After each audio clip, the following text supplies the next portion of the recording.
ಕುಶಾಲನಗರದ ಪುರಸಭೆ ವತಿಯಿಂದ ಯುಜಿಡಿ ಸಂಪರ್ಕಕ್ಕೆ ದರ ನಿಗದಿ ಮಾಡಿರುವುದು ಅವೈಜ್ಞಾನಿಕವಾಗಿದೆ. ತಕ್ಷಣ ಅದನ್ನು ವಾಪಸ್ ಪಡೆಯಲು ಕುಶಾಲನಗರ ನಿವಾಸಿಗಳು ಒತ್ತಾಯಿಸಿದ್ದಾರೆ. ಕುಶಾಲನಗರದ ಕಂದಿಕಾ ಕನ್ವೆನ್ಷನ್ ಸೆಂಟರ್ನಲ್ಲಿ ಬುಧವಾರ ಚೇಂಬರ್ ಆಫ್ ಕಾಮರ್ಸ್ ಮತ್ತು ಇಂಡಸ್ಟ್ರೀಸ್ ನೇತೃತ್ವದಲ್ಲಿ ನಡೆದ ಸಭೆಯಲ್ಲಿ ಈ ತೀರ್ಮಾನವನ್ನು ಕೈಗೊಳ್ಳಲಾಗಿದೆ. ಸರ್ಕಾರದಿಂದ ಯುಜಿಡಿ ಕಾಮಗಾರಿಗಾಗಿ ಕೋಟ್ಯಾಂತರ ರೂಪಾಯಿ ಹಣ ಬಂದಿದೆ. ಸರ್ಕಾರಕ್ಕೆ ಜನರು ಈಗಾಗಲೇ ಹಲವು ರೀತಿಯ ತೆರಿಗೆ ಕಟ್ಟಿ ಸಾಕಾಗಿರುವ ಈ ಸಂದರ್ಭದಲ್ಲಿ ಹೊಸ ತರಹದ ತೆರಿಗೆ ಕಟ್ಟಬೇಕೆನ್ನುವುದು ಗಾಯದ ಮೇಲೆ ಬರೆ ಎಳೆದಂತಾಗಿದೆ ಎಂದು ಸಾರ್ವಜನಿಕರು ಆಕ್ರೋಶ ವ್ಯಕ್ತಪಡಿಸಿದ್ದಾರೆ.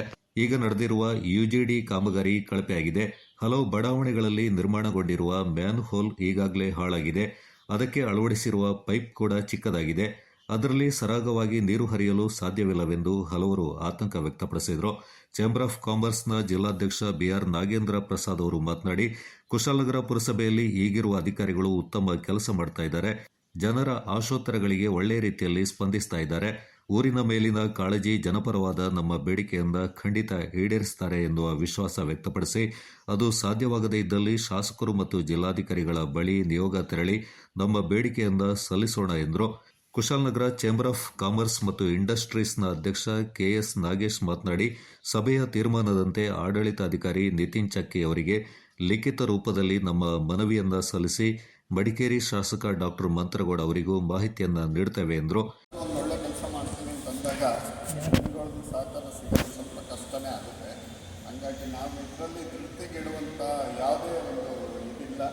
ನಾವು ನಮ್ಮ ಕೆಲಸವನ್ನು ನಾವೇನು ಮಾಡಬೇಕು ಖಂಡಿತ ಮಾಡೇ ಮಾಡ್ತೀವಿ. ಅದು ಊರಿನ ಪರ ಇರುತ್ತೆ, ಜನಗಳ ಪರ ಇದ್ದೇ ಇರುತ್ತೆ. ಆ ಥರದ ಒಂದು ಕೆಲಸವನ್ನು ನಾವು ಮಾಡೇ ಮಾಡ್ತೀವಿ ಅಂತ ಈ ಸಂದರ್ಭದಲ್ಲಿ ಹೇಳಿ ಬಯಸ್ತಾ ಇದ್ದೀವಿ. ಅದ್ರ ಜೊತೆಗೆ ನಾವು ಇವಾಗ ಪುರಸಭೆಯಿಂದ ನಾನು ಮೊನ್ನೆ ನಮ್ಮ ಕುಶಾಲನಗರ ಪುರಸಭೆ ಆಡಳಿತಾಧಿಕಾರಿಗಳನ್ನ ನಿತಿನ್ ಚಕ್ಕಿ ಅವ್ರನ್ನ ಭೇಟಿ ಮಾಡಿದೆ.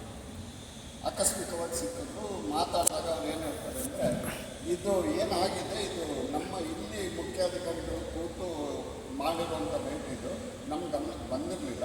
ಈಗ ನೀವು ತಂದ ನನ್ನ ಗಮನಕ್ಕೆ ಬಂದಿದೆ. ನಾನು ಇದನ್ನ ಪರಿಶೀಲನೆ ಮಾಡಲಿಕ್ಕೆ ನೀವು ನನಗೆ ಮನವಿಯನ್ನು ಸಲ್ಲಿಸಿ ಒಂದು ರಿಕ್ವೆಷನ್ ಕೊಡಿ. ನಾನು ಅದನ್ನ ತಗೊಂಡು ಅದ್ರ ಮೇಲೆ ನಾನು ಇದು ಪರಿಶೀಲನೆ ಮಾಡಲಿಕ್ಕೆ ನನಗೂ ಸಹಾಯ ಆಗುತ್ತೆ. ಖಂಡಿತ ನಿಮ್ಮ ಬೇಡಿಕೆಯನ್ನು ನಾವು ಈಡೇರಿಸುವ ನಿಟ್ಟಿನಲ್ಲಿ ನಾವು ಮಾಡ್ತೀವಿ ಅಂತ ಹೇಳಿದ್ದಾರೆ, ಒಂದು ಭರವಸೆ ಕೊಟ್ಟಿದ್ದಾರೆ. ಸೊ ಹಂಗಾಗಿ ನಮಗೆ ಈ ಸಭೆ ಮೂಲಕ ಒಂದು ನಿರ್ಧಾರವನ್ನು ಮಾಡಿ, ಆ ನಿರ್ಧಾರವನ್ನು ನಾವು ನಮ್ಮ ಚೇಂಬರ್ ಆಫ್ ಕಾಮರ್ಸ್ ಲೆಟರ್ಡಲ್ಲಿ ಒಂದು ಲಿಖಿತ ರೂಪದಲ್ಲಿ ಮುಖ್ಯಾಧಿಕಾರಿಗಳಿಗೆ ತಲುಪಿಸಬೇಕಾಗಿರುವಂಥ ಕೆಲಸ ನಮ್ಮದು. ಅದನ್ನು ಇವತ್ತು ಮಾಡಿ ನಾವು ಅದಕ್ಕೆ ಆಮೇಲೆ ನಮ್ಮ ಇಲ್ಲಿ ಇದಕ್ಕೆ ಸ್ಪಂದನೆ ಸಿಕ್ಕಿಲ್ಲ ಅಂತ ಪಕ್ಷದಲ್ಲಿ ನಮ್ಮ ಜಿಲ್ಲಾಧ್ಯಕ್ಷರು ಹೇಳಿದಂಗೆ ನಾವು ಇವ್ರನ್ನ MLA DC ಎಲ್ಲರನ್ನು ಭೇಟಿ ಮಾಡಿ ನಾವು ನಮ್ಮ ಒಂದು ಒತ್ತಾಯವನ್ನು ಅಲ್ಲಿ ಮಾಡಬೇಕಾಗುತ್ತೆ. ಮಾಡೋಣ. ಒಂದು ವಿಶ್ವಾಸ ಅಂತ ಇದೆ, ನಮ್ಮ ಮುಖ್ಯಾಧಿಕಾರಿಗಳು ಇಲ್ಲೇ ನಮ್ಮ ಸಮಸ್ಯೆಗೆ ಒಂದು ಪರಿಹಾರವನ್ನು ಕೊಡ್ತಾರೆ, ನಮ್ಮ ಬೇಡಿಕೆನ ಈಡೇರಿಸ್ತಾರೆ ಅನ್ನೋ ಒಂದು ನಂಬಿಕೆ ಕೂಡ ನಮಗಿದೆ. ಸೊ ಹಂಗಾಗಿ ಮುಂದಿನ ಹೆಜ್ಜೆ ಬಗ್ಗೆ ನಾವು ಚಿಂತನೆ ಮಾಡೋ ಅವಶ್ಯಕತೆ ಇಲ್ಲ ಅನ್ನೋದು ಒಂದು ವಿಶ್ವಾಸ. ಸೊ ಹಂಗಾಗಿ ಈಗ ನೀವೆಲ್ಲರೂ ಹೇಳ್ದಂಗೆ ಇವತ್ತಿನ ಸಭೆ ನಿರ್ಧಾರವನ್ನು ನಾವು ನಮ್ಮ ಲೆಟರ್ಡಲ್ಲಿ ಬರೆದುಕೊಂಡು ನಾವು ಮನವಿಯನ್ನು ಸಲ್ಲಿಸ್ತೀವಿ. ನಾನು ಎಲ್ರಿಗೂ ಅದು ಮೆಸೇಜ್ ಕಳಿಸ್ತೀನಿ. ದಯವಿಟ್ಟು ಹೆಚ್ಚಿನ ಸಂಖ್ಯೆಯಲ್ಲಿ ಬಂದು ಅಲ್ಲಿ ಆ ಒಂದು ಒತ್ತಾಯವನ್ನು ಮತ್ತೊಮ್ಮೆ ಮುಖ್ಯಾಧಿಕಾರಿಗಳು ಮಾಡೋಣ ಅಂತ ಹೇಳ್ತಾರೆ. ಮಧ್ಯ ಎಲ್ಲ ಕರೆಕ್ಟಾಗಿ ನಾವು ಕನ್ಕ್ಲೂಷನ್ಗೆ ಏನು ಫಿಕ್ಸ್ ಮಾಡುವಂತ 2,500 ನಾವು ಬರೀ ಸಂಪರ್ಕ ಅಂದರೆ ಕನೆಕ್ಷನ್ ತಗೊಳ್ಳೋದಕ್ಕೆ ಏನಿದೆ ಅದಕ್ಕೆ ಮಾತ್ರ ಇದರಲ್ಲಿ ಏನಿದೆ ಅದಕ್ಕೊಂದು 30% 20% ಕೇಳೋಣ.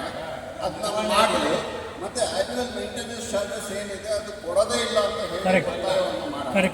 ಅದು ಮಾಡಿದಾಗ ನಮ್ಗೆ ಅಟ್ಲೀಸ್ಟ್ ಒಂದು ಸ್ವಲ್ಪ ಅದು ಕೊಡಿ ಅಂತ ಹೇಳಿ ರಿಕ್ವೆಸ್ಟ್ ಮಾಡಿಕೊಂಡು ನಮ್ಮ ದಾರಿಗೆ ಬರ್ತಾರೆ ಅನ್ನೋದು ನನ್ನ ಉದ್ದೇಶ.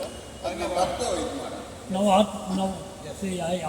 ಚೇಂಬರ್ ಆಫ್ ಕಾಮರ್ಸ್ನ ಕಾರ್ಯದರ್ಶಿ ಚಿತ್ರಾ ರಮೇಶ್, ಖಜಾಂಚಿ NV ಬಾಬು, ಸದಸ್ಯರಾದ ಬಶೀರ್, ನಾಸೀರ್, ಅರ್ಜುನ್ ಗುಪ್ತಾ, ಪ್ರಶಾಂತ್, ರಮೇಶ್ ಮತ್ತಿತರರು ಈ ಸಂದರ್ಭ ಪಾಲ್ಗೊಂಡಿದ್ದರು.